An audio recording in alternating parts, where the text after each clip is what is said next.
By the time the water reached the bottom step of the grand staircase, nobody inside Blackwood Manor was speaking calmly anymore. Rain hammered the tall windows while thunder rolled across the hills.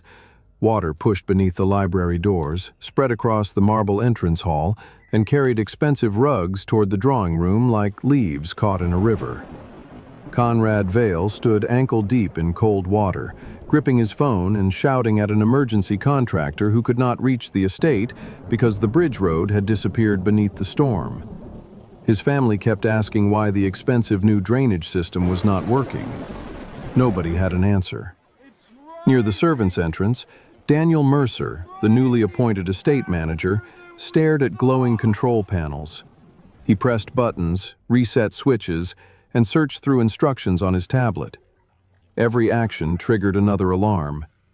Then one of the kitchen workers said the name everyone had been avoiding. "Call Samuel."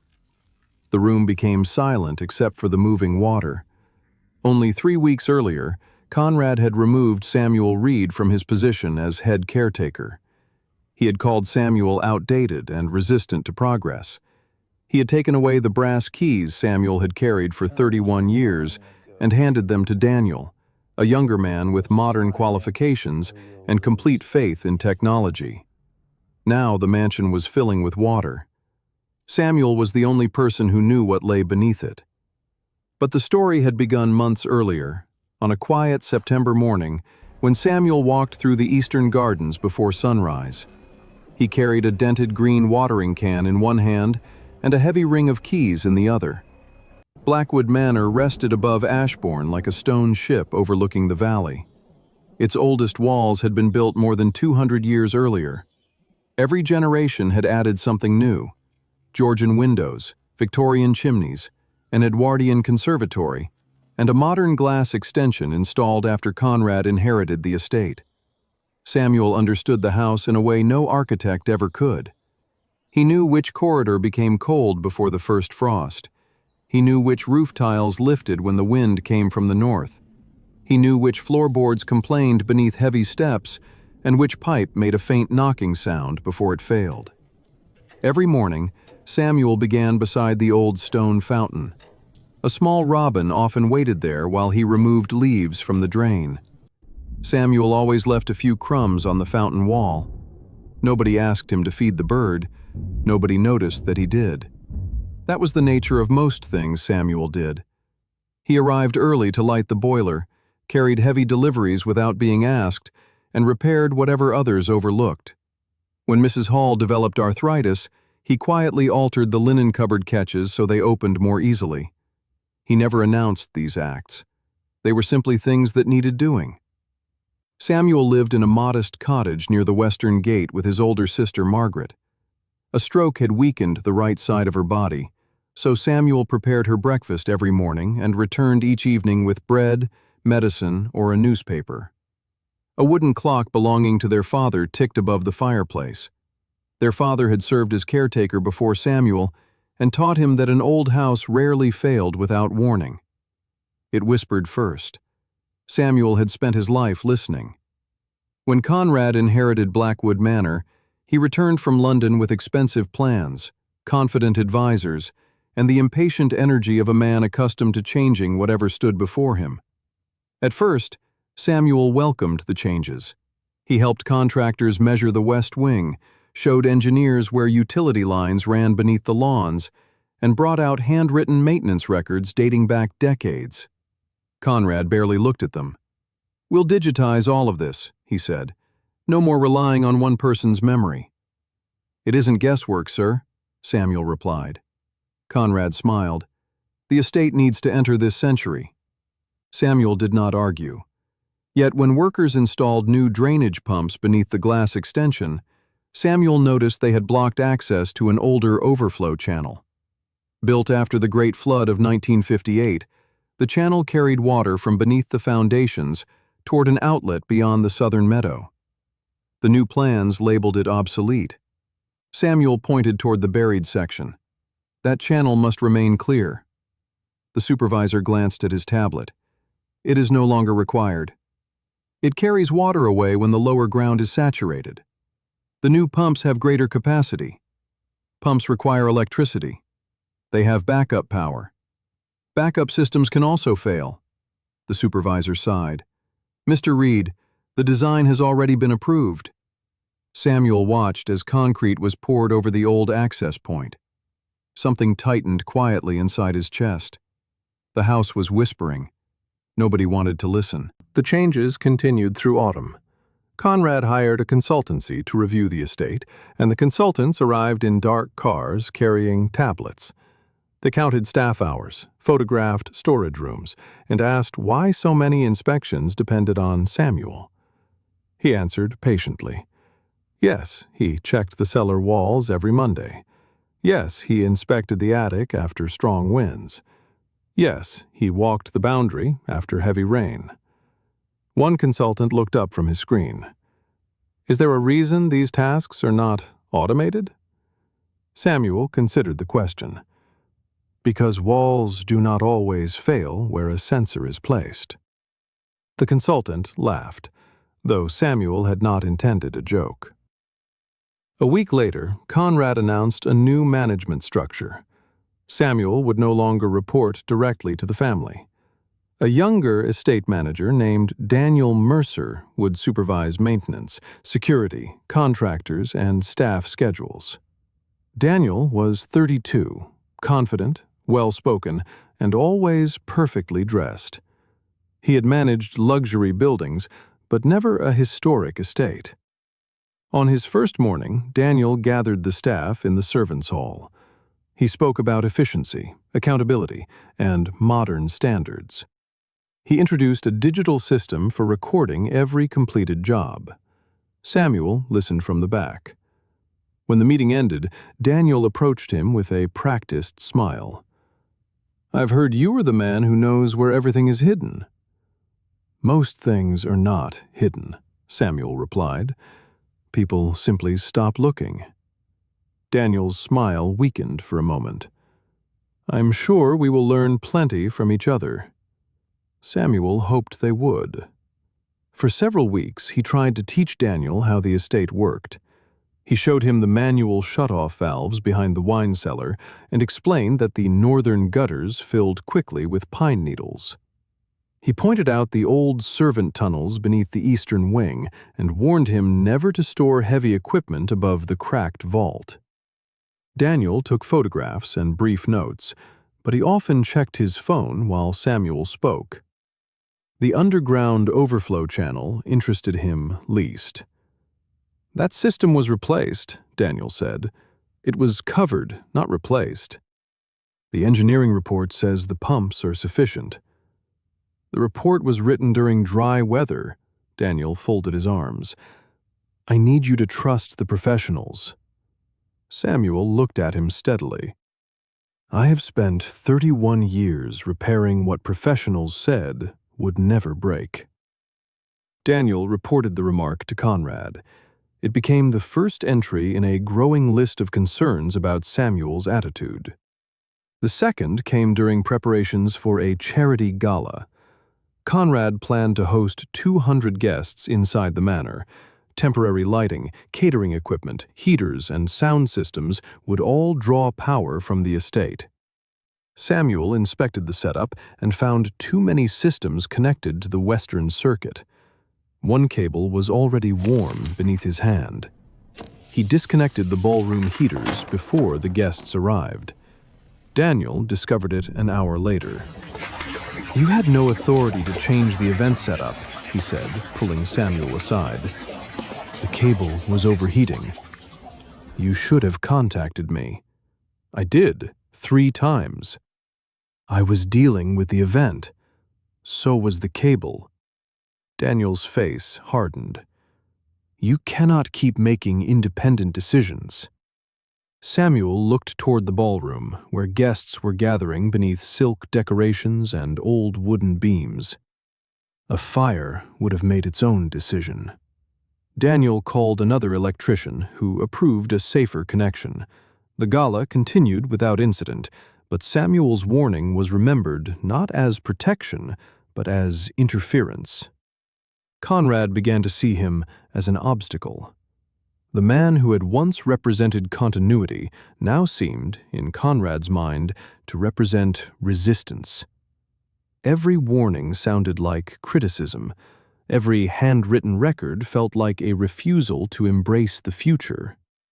Evelyn Vale was less certain. She had known Samuel since childhood. Once, before a winter dance, he had repaired the heel of her shoe. Years later, after her mother died, he had opened the unused chapel before sunrise because Evelyn wanted somewhere quiet to sit. One afternoon, she found him polishing the brass rail near the grand staircase. "Daniel says you are unhappy with the changes." Samuel continued moving the cloth across the rail. "Change is not the problem, ma'am." "What is?" "Forgetting why old things were built the way they were."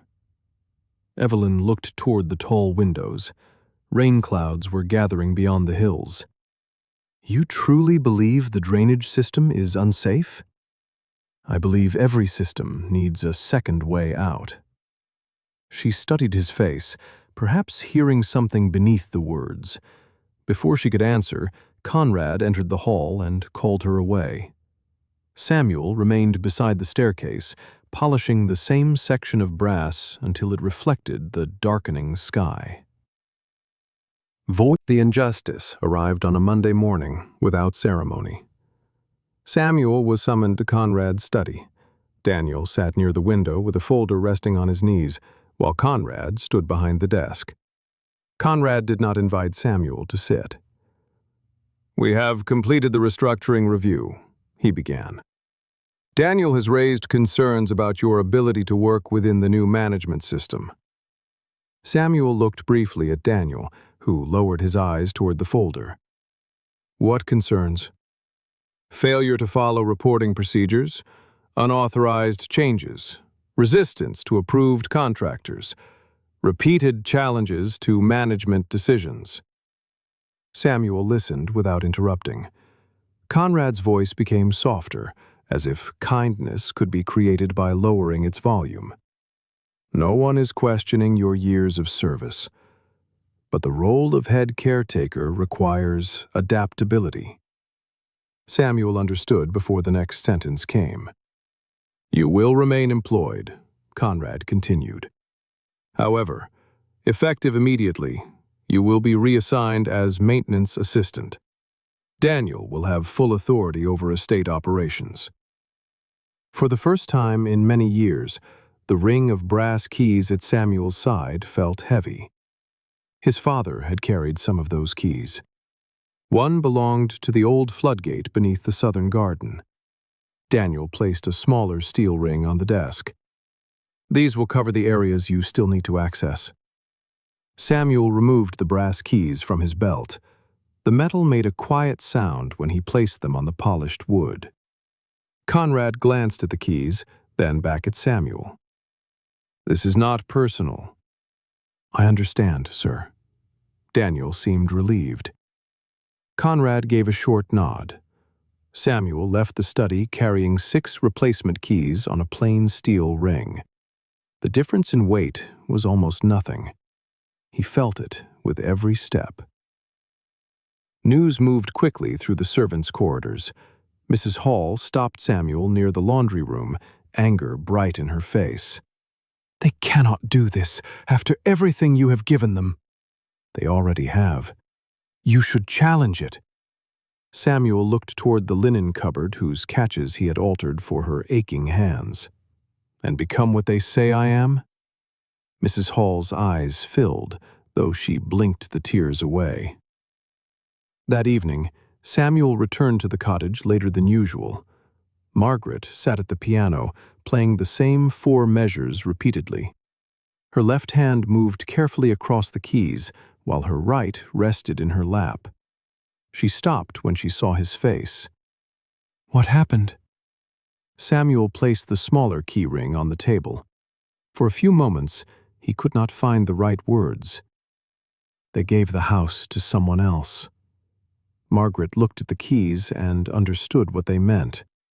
Samuel filled the kettle, arranged 2 cups, and moved through the familiar routine. Routine was a structure that could hold a person upright when pride could not. Margaret watched him. "Are you leaving?" "No." "Why?" He placed the tea before her. "Because the house still needs looking after." She gave him the patient expression she once used with stubborn students. "And who looks after you?" Samuel sat opposite her. The wooden clock ticked above the fireplace. For the first time that day, he allowed the silence to hurt. The following morning, he arrived at Blackwood Manor before sunrise as usual. His new duties had been printed on a sheet attached to a clipboard. Replace bulbs in the guest rooms, repaint a storage cupboard, move boxes from the west attic, report every fatal status through the digital application. He completed each task carefully. When he passed the eastern fountain, the robin waited on the stone edge. Samuel had forgotten the crumbs. He stood still for a moment, then took a piece of bread from his lunch and broke it into small pieces. The bird hopped closer. Samuel's position had changed. His nature had not. Several days later, Samuel was repairing a broken latch near the servants' entrance when he heard someone crying outside. A delivery van stood in the courtyard. Beside it, a young driver held his phone beneath the shelter of an archway. "I understand, Mum," the young man said quietly. "I will find a way." He ended the call and leaned against the wall, pressing both hands over his face. Samuel returned to the latch. He did not ask questions immediately. People often revealed pain only when they were given room not to. After a minute, Samuel said, "Your rear tire is nearly flat." The driver looked up. "What?" Samuel pointed toward the van. "You will not reach the village on that." The young man glanced at the tire and closed his eyes. "Of course. There is a compressor in the workshop." "I am already late. They will charge me for the delay." Samuel wiped his hands on a cloth. "Then we should not waste time." The voice. Samuel borrowed the workshop key and rolled the compressor into the courtyard. The driver introduced himself as Leo Hart, while Samuel inflated the tire and found a nail in the tread. "A temporary repair will get you to the garage," Samuel said. Leo watched him work. "You do this for everyone?" "Only for people with flat tires." Leo smiled for the first time. While Samuel sealed the puncture, Leo explained that his mother was scheduled for a medical procedure the following morning. Her transport had been canceled, and his employer had refused to change his route. "What time must she arrive?" Samuel asked. 6:30. "The first village bus does not run that early." "I know." Samuel tightened the final bolt and stood. "I will drive her." Leo stared at him. "You do not even know us." "I know the hospital road." "That is an hour each way." "Then we should leave early." Leo tried to refuse, but Samuel wrote his cottage number on the back of an old receipt and placed it in his hand. The next morning, Samuel collected Leo and his mother before dawn. Mrs. Hart was anxious and apologetic. Samuel carried her bag to the car. No apology needed. He drove them through thick fog, waited until she was admitted, and bought Leo breakfast because the young man had not eaten. Samuel returned after 9. Daniel was waiting near the service entrance. "You were scheduled at 7. Samuel explained where he had been. Daniel looked at the unfinished task list. "You cannot simply decide not to attend work." "It was a medical emergency." "Not yours." The words settled between them. Samuel's expression did not change, but Daniel seemed to hear their cruelty after speaking them. Still, he did not withdraw them. "I am issuing a formal warning." Samuel accepted the paper without argument. Across the courtyard, Leo had returned to complete the delivery and heard enough to understand.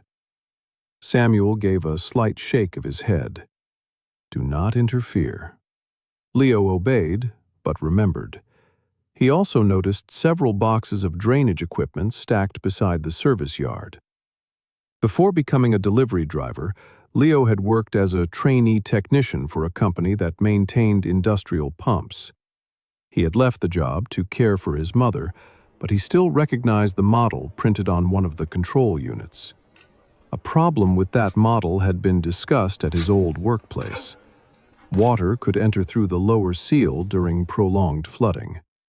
If moisture reached the control board, the main pump and backup system could fail together. Leo mentioned it quietly to Samuel. "You should tell Daniel," Samuel said. Leo found Daniel and explained what he knew. "The system was installed by certified engineers," Daniel said. "There may have been a service warning." Daniel searched the model number. Nothing appeared publicly. "There is no recall listed. It might have gone through subcontractors. We appreciate your concern." The conversation ended. Samuel watched Leo drive away. 2 warnings had now been given, one from an old caretaker, one from a young driver. The manor ignored both. October brought steady rain. The lawns softened beneath every footstep, water gathered along the lower meadow, and the river beyond Ashbourne rose against its stone banks. Samuel continued submitting digital maintenance reports. Southern outlet partially blocked, lower cellar wall damp, pump control box showing condensation. Each report received the same response: logged for review. Daniel had many responsibilities. Blackwood Manor was preparing for a corporate retreat. Guest rooms needed renovation, and catering contracts required approval. The drainage warnings seemed small beside immediate demands. Daniel forwarded the pump report to the installation company. A representative replied that the readings were within normal limits. Daniel closed the task. Samuel reopened it after finding water beneath the control panel. Daniel closed it again and called him into the estate office. "You are creating duplicate reports. The fault remains. The contractor has confirmed the equipment is functioning. The contractor is not standing in the water." Daniel rubbed his forehead. "You seem determined to prove the modernization will fail." Samuel looked at him steadily. "I am determined to prevent it from failing." "Do you understand how the appears?" Samuel glanced toward the rain, tracing long lines down the window. "The water will not care how it appears." Daniel ended the meeting. A day later, Conrad instructed Samuel to stop inspecting areas outside his assigned duties. His acceptance to the lower cellar was removed. This time, the steel ring became lighter by 2 more keys. Samuel stood outside the locked cellar door and listened to water moving faintly through the pipes behind the wall. The house was no longer whispering. It was clearing its throat.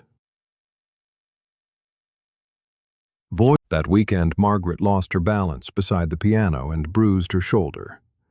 The doctor advised regular physiotherapy, but the treatment would cost more than Samuel could afford. Margaret suggested selling the piano. Samuel refused. "You still play it?" "4 measures." "Then it has 4 measures of work left." She smiled, though sadness remained behind it. Samuel began taking repair jobs in the village during the evenings. He fixed doors, shelves, and a broken community hall heater.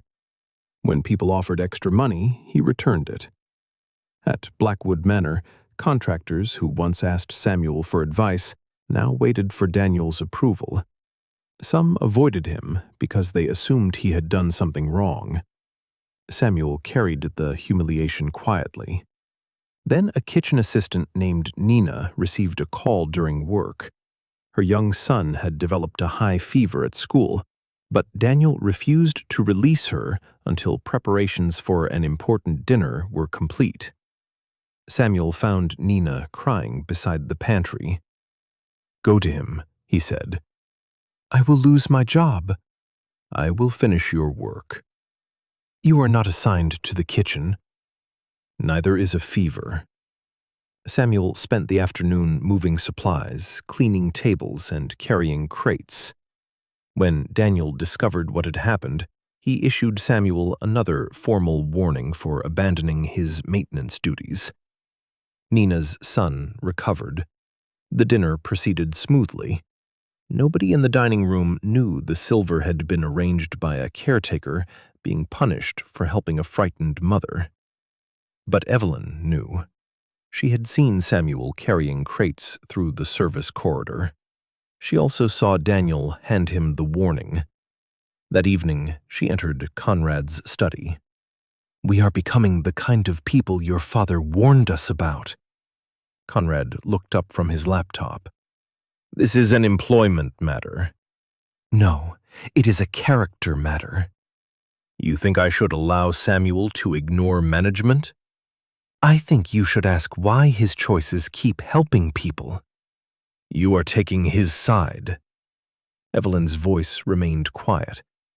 "He took ours for 31 years. The storm appeared on the forecast 5 days before it arrived. Meteorologists warned of intense rain and strong winds. The river authority issued alerts. Blackwood Manor stood above the river, and Conrad considered it safe. Samuel did not. He studied the clouds gathering beyond the southern hills and walked the boundary during his lunch break. The lower meadow was already saturated. The stone outlet from the old overflow channel was almost buried beneath mud, roots, and construction debris. Samuel photographed it and submitted an urgent report. Daniel called the engineering company. A representative assured him the new pumps could handle rainfall beyond the predicted level. Clearing the old outlet, he said, was unnecessary and might damage the landscaping. Daniel marked the report resolved. Samuel went directly to Conrad. Conrad was preparing to leave for London. A suitcase stood near the study door. "The southern channel must be opened before the storm. Daniel has handled it. He closed the report because the experts confirmed there is no risk. There is always risk." Conrad placed his phone on the desk. "This is exactly the problem, Samuel. You cannot accept that the estate no longer depends on your judgment. The estate does not care who receives credit. And there it is again, the implication that everyone else is incompetent. I did not say that. You never have to. You stand there with your warnings, waiting to be proven right." Samuel looked toward the portrait of Conrad's father. "I am trying to make sure none of us are proven wrong." Conrad's patience broke. "You are no longer head caretaker. You have no authority over drainage or emergency planning. Perform your assigned duties or reconsider whether you belong here at all." The words hurt more than the demotion. Samuel stood in the study where Conrad's father had once thanked him for saving the estate during a winter pipe failure. He remembered being told Blackwood would always have a place for him. Now, Conrad was suggesting the opposite. He nodded. "Yes, sir." As he turned to leave, Conrad spoke again. "And stop alarming the staff." Samuel closed the door quietly. That evening, he told Margaret he might resign. "Do you want to?" "No." "Then why?" "Because staying may be helping them treat me badly." Margaret considered this. "And leaving may help the house drown." Samuel looked toward the wooden clock. "You always did know how to simplify a problem." It is the only advantage of age. The next morning, Samuel bought a heavy iron bar, waterproof rope, 2 lanterns, and a hand-operated pump. He paid with money saved for Margaret's treatment and stored everything in the cottage shed. He did not do this because he expected gratitude. He did it because he had heard the house. Voiceover 5. End. Meanwhile, Leo returned to his former workplace and asked about the drainage control unit he had seen at Blackwood Manor. His old supervisor found the internal service bulletin. If standing water entered through the lower seal, moisture could reach the control board and shut down both the main pump and the backup system. Leo asked for a printed copy. "Why do you need it?" the supervisor said. "A property near Ashbourne is using this model." "Has the installer been informed?" "I do not think they are listening." The supervisor printed the bulletin. Leo drove straight to Blackwood Manor and asked for Daniel, but Daniel was in a meeting. Leo left the document at reception with Samuel's name written across the top. A junior assistant placed it in Samuel's staff mailbox, but Samuel no longer checked it daily after being moved to outdoor duties. The truth was now inside the mansion. It waited on a folded sheet of paper while the first rain began tapping against the windows. The storm arrived slowly. At first, the rain seemed ordinary. By evening, the gutters overflowed and water gathered across the courtyard, but the new pumps worked steadily. Daniel checked the monitoring system and messaged Conrad. Everything functioning normally. Conrad returned the next afternoon. Evelyn and Miles were already there. Samuel arrived before sunrise and found the eastern fountain overflowing. The robin was nowhere to be seen. He cleared the drain with his bare hands. By midday, the lower meadow had become a shallow lake. Samuel reported that the southern outlet was submerged. Daniel instructed him to remain inside and deal with leaks in the servants' quarters. At 3 in the afternoon, the first alarm sounded. Condensation had entered the pump control box. Daniel reset the panel. The alarm stopped. 20 minutes later, it returned. The main pump shut down. The backup system activated automatically, and Daniel assured Conrad there was no immediate danger. Samuel heard the machinery change pitch beneath the floor. He found Daniel by the service stairs. "The main pump is failed. The backup is operating? For how long? The system is designed for this. The old channel must be opened." Daniel's face tightened. "We cannot reach it safely now. There is an internal floodgate beneath the southern vault." Daniel stared at him. "What floodgate?" "The one I showed you." Daniel searched his memory and found nothing. Samuel continued. "It opens the original channel from inside. The mechanism is manual." "Where is it?" "Behind the lower cellar wall." Daniel looked toward the locked corridor. "Why is it not on the plans?" "Because the plans are newer than the house." They went to the cellar. Daniel carried the brass keyring that had once belonged to Samuel. His hands shook slightly as he tried several keys. Samuel watched. The long, narrow key, the darkest one. Daniel found it and opened the door. The cellar smelled of damp stone and cold metal. Water already covered the floor. At the far wall stood an old iron wheel, partly hidden behind shelves. Daniel pulled at it. It did not move. "The mechanism is seized." "It must be released from the outer access first." "Where?"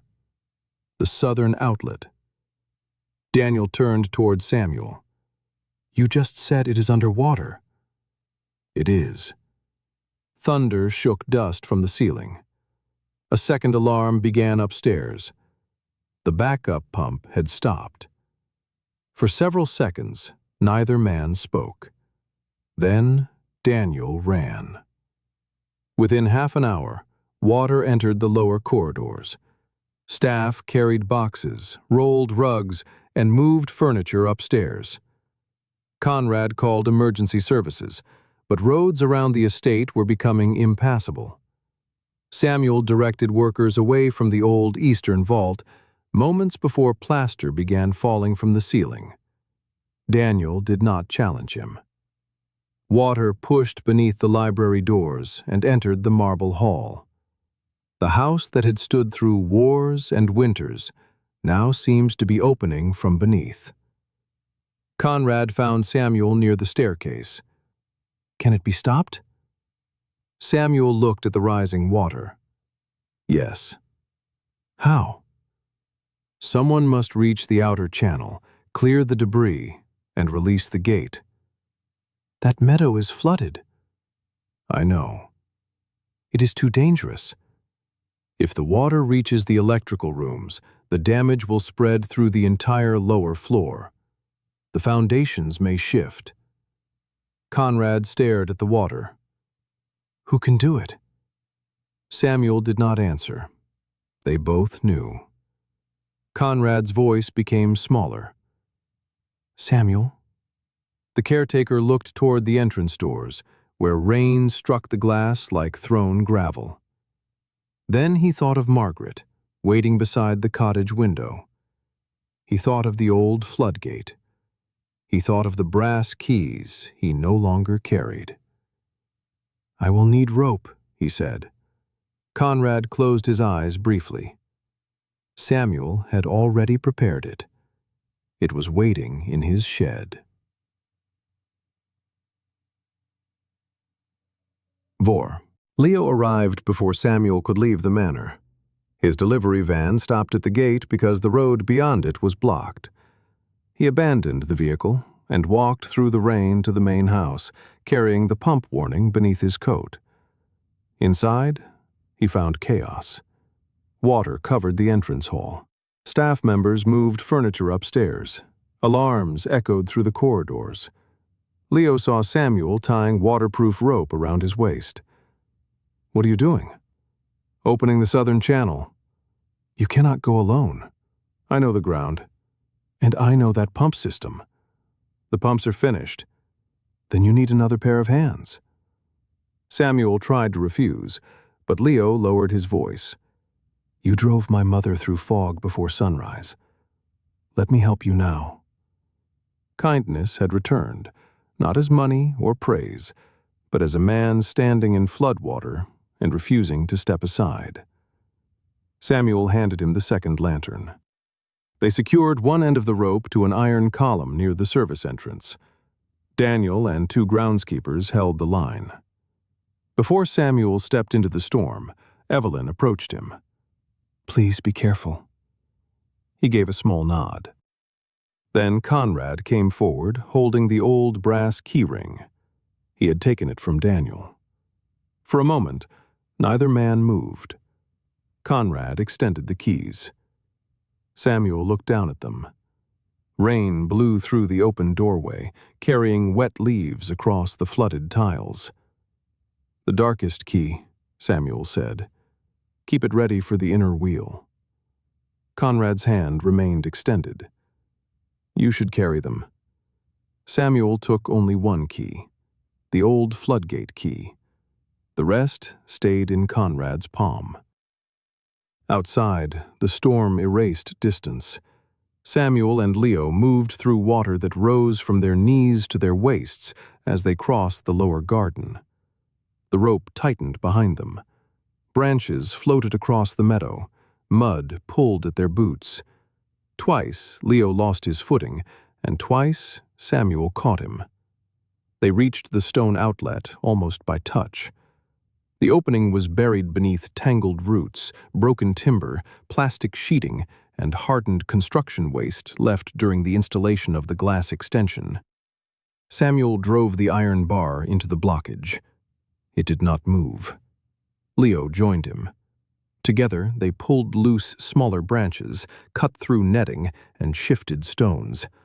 Water pressed against the trapped debris from the hidden channel. Inside the mansion, Daniel stood beside the inner wheel while Conrad held a lantern. The service bulletin had finally been found and brought to them. Daniel read it in silence. Every failure described on the page had happened exactly as Samuel and Leo had warned. Daniel lowered the paper. I should have listened. Conrad stared at the iron wheel. So should I. Outside, Samuel found the old release plate beneath the mud. He inserted the key. The lock resisted. He turned harder. Nothing. Then his father's voice returned from decades earlier. Never force an old lock forward before easing it back. Samuel turned the key slightly in the opposite direction. The mechanism clicked. He pushed forward again. The lock opened. Samuel pulled the release lever. Inside, the iron wheel shifted beneath Daniel's hands.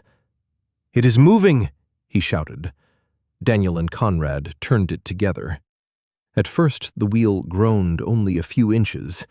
Then, rust broke loose from the mechanism, and the gate beneath the foundations began to rise. Outside, the blockage erupted.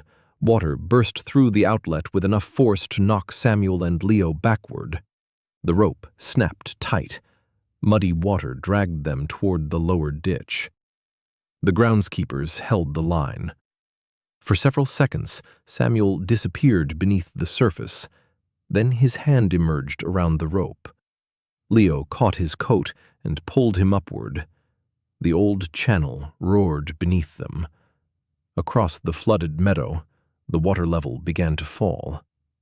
Inside Blackwood Manor, the current across the marble hall slowed.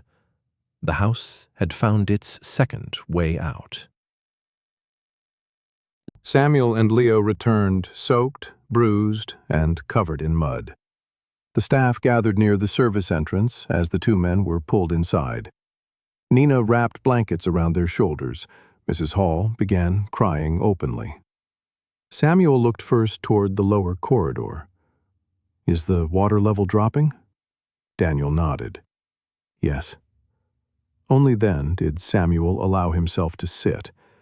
Conrad stood several feet away, still holding the remaining brass keys.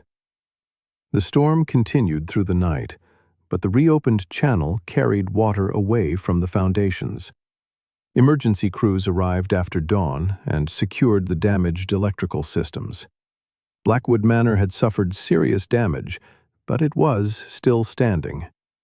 Without the old channel, the chief engineer later explained, water would have reached the main electrical room and weakened the southern foundation. Several historic rooms could have been lost forever. Investigators confirmed that the recalled seal had failed. They also discovered that the installation company had received the warning but planned to replace the controls quietly during routine maintenance. The investigation also revealed that the old overflow access had been covered, despite warnings in the estate's original engineering records. Those records were Samuel's handwritten files, the ones Conrad had dismissed as outdated. Truth gathered through documents, photographs, ignored reports, and recorded calls. Every piece pointed in the same direction. Samuel had warned them. Leo had warned them. The warnings had been buried beneath pride and the belief that experience had no value unless it appeared on a screen.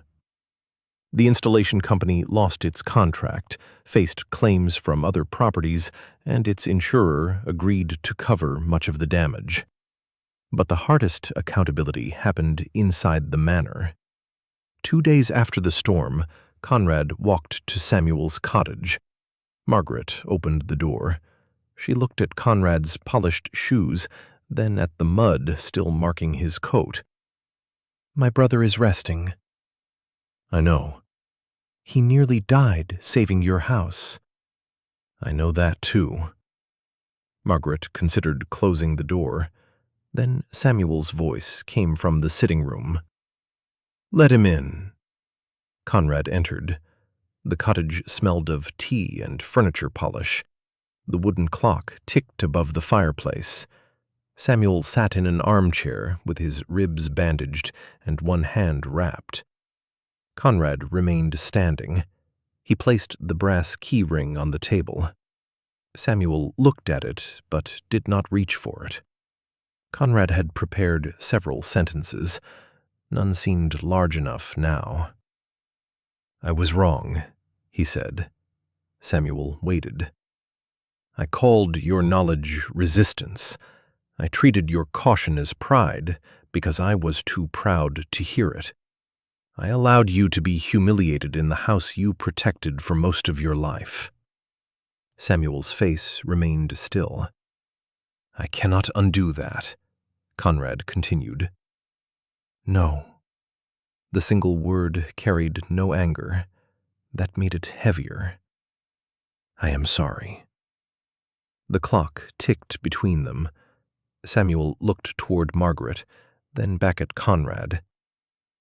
"Are you apologizing because the house flooded?" Conrad lowered his eyes. "I began apologizing because the house flooded. I came because I understand now that the flood was only the consequence." "What was the cause?" Conrad looked at the keys. "I stopped respecting the people who held everything together before I arrived." Margaret's expression softened slightly. Samuel leaned back, tired from pain. "What happens to Daniel?" "He offered his resignation." "Did you accept it?" "Not yet." "Why?" "Because I wanted your view." Samuel answered without hesitation. "He made mistakes. So did you. If only one man carries the blame, neither of you will learn anything." Conrad looked at him in surprise. Even now, Samuel did not seek revenge. He sought repair. Daniel visited the cottage the following morning. Unlike Conrad, he brought no keys and no prepared speech.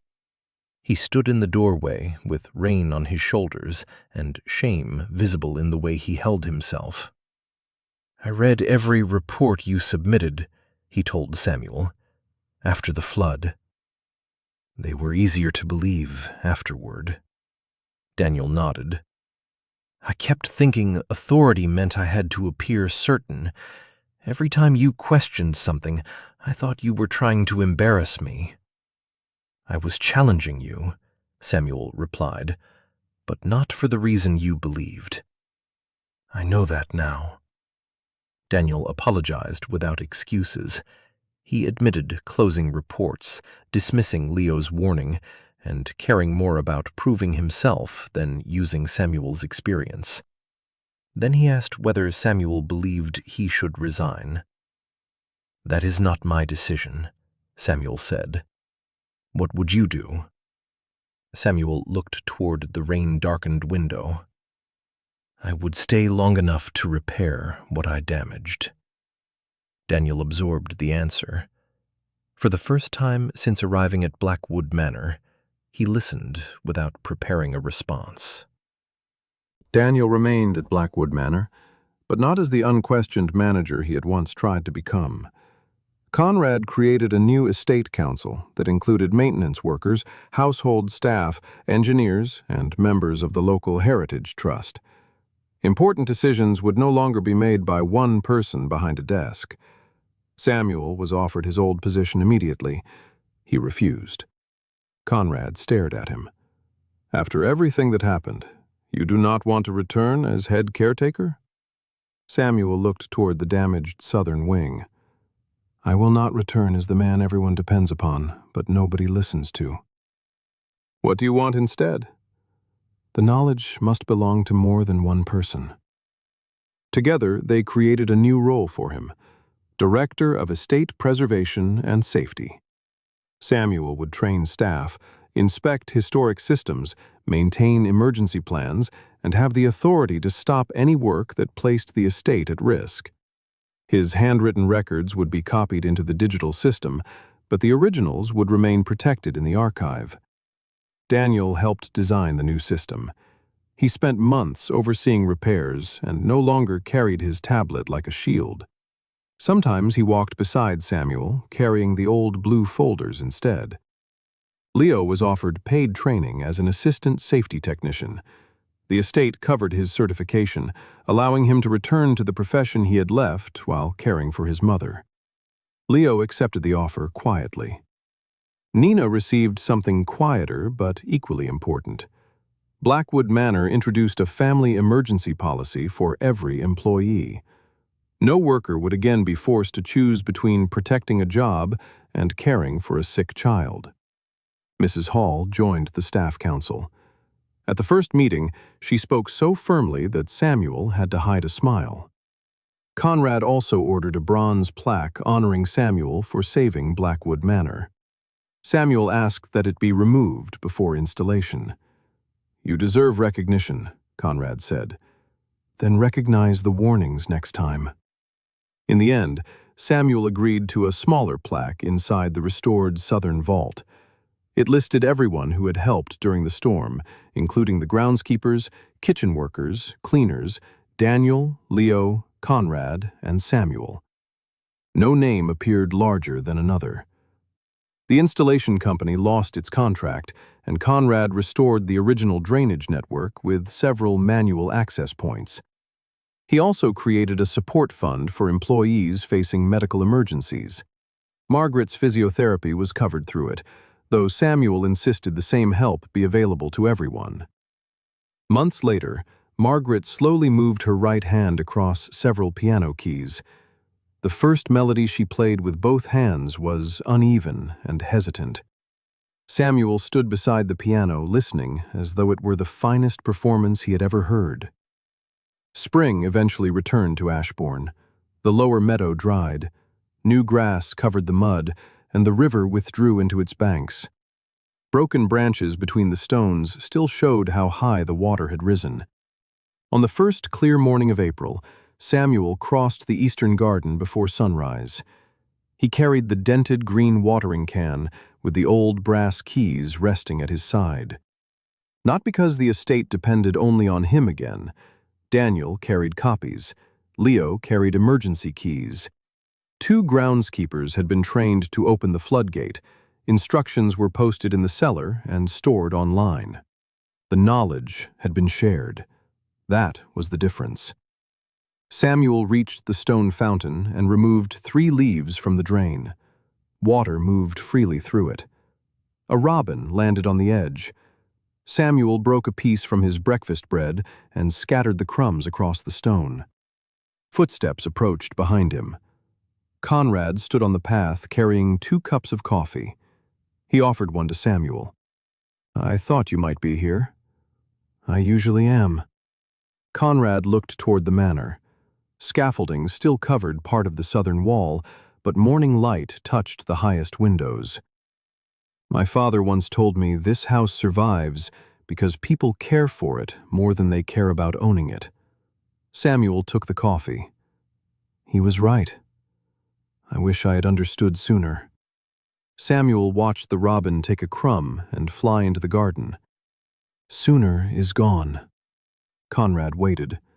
Samuel looked at the cleared drain and the manor standing beyond the trees. But later is still useful. They remained beside the fountain as the estate awakened. Kitchen lights appeared one by one. Leo crossed the courtyard on his way to training. Near the western gate, Margaret played 4 familiar measures on the piano. The morning looked almost exactly as it had before. The same fountain, the same keys, the same old house breathing against the sky. But Samuel no longer carried its weight alone. And when the house whispered, people listened.